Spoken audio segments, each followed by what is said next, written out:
L'histoire de la Moldavie est celle d'un pays souvent méconnu qui a vécu pendant des siècles des événements bouleversants à la suite desquels il aurait pu disparaître. Après avoir été divisé puis morcelé par l'Empire russe, ce sera au tour des bolcheviks d'annexer la moitié de son territoire en procédant à une russification intense. Après le démantèlement de l'URSS, la Moldavie s'est déclarée indépendante et se trouve aujourd'hui encerclée au nord par l'Ukraine et au sud par la Roumanie. Sa langue officielle est le roumain. Sa monnaie, qui vaut 5 centimes d'euros, est le leu et sa capitale est Chișinău.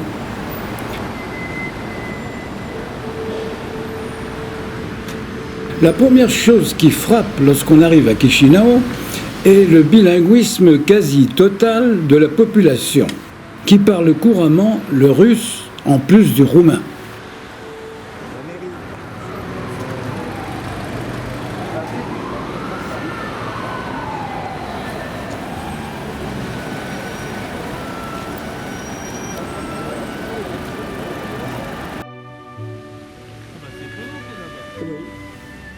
Située au centre du parc, la cathédrale orthodoxe, qui avait subi de gros dégâts lors de la Deuxième Guerre mondiale, avait été reconvertie lors de l'occupation russe en salle d'exposition et son clocher extérieur démoli. Il sera reconstruit après l'indépendance de la Moldavie et la cathédrale sera rouverte pour être consacrée une deuxième fois.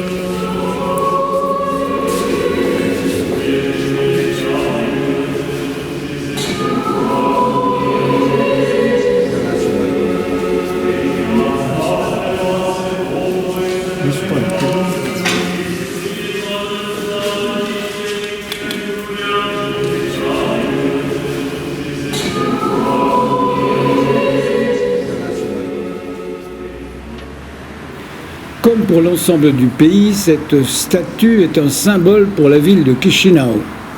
Elle représente Ștefan Cel-Mare, prince de Moldavie au XVe siècle et célèbre pour sa résistance contre l'Empire ottoman. Ce parc, construit par des ingénieurs russes, avait été appelé Parc Pouchkine, en l'honneur du poète russe dont le buste occupe toujours une place de choix. Il a été renommé par la suite Parc Ștefan Cel-Mare, personnage dont la statue trône à l'entrée du parc. Une des attractions du parc est l'allée des classiques, avec cette succession de statues de grands écrivains et poètes roumains.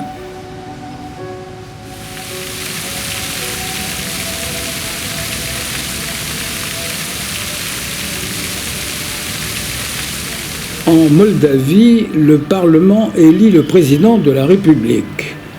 Ce dernier désigne un Premier ministre qui constitue un cabinet dont les membres doivent être approuvés par le Parlement. Sur un plan démocratique, cela semble parfait. Malheureusement, 20 ans après la déclaration d'indépendance, la Moldavie reste une promesse désespérée, en ratant tout ce qu'il était possible de rater. Elle a raté l'opportunité d'une association avec l'Union européenne à cause des scandales de corruption avec des oligarques russes portant sur $1 milliard, soit 15% de son PIB. En novembre 2020, les Moldaves ont élu leur nouvelle présidente, Maia Sandu, contre le candidat pro-russe.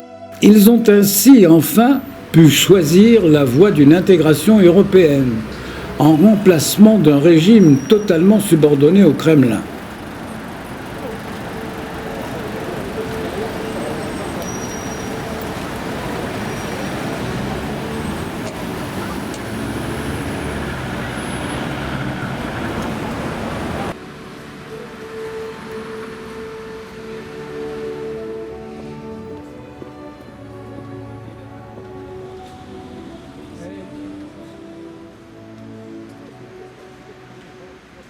Ce poète dramaturge, diplomate et homme politique est considéré comme le créateur du théâtre et de la littérature en Roumanie.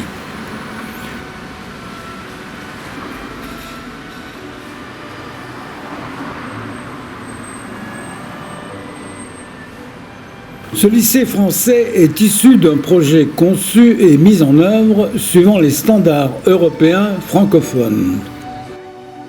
Il constitue une fenêtre ouverte vers l'Europe, en permettant aux jeunes générations de développer les valeurs démocratiques en Moldavie.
Tes bureaux étaient dans le bar. Ouais, j'avais plusieurs sociétés, donc du coup, en haut j'avais mon office, en bas un magasin, en bas un atelier.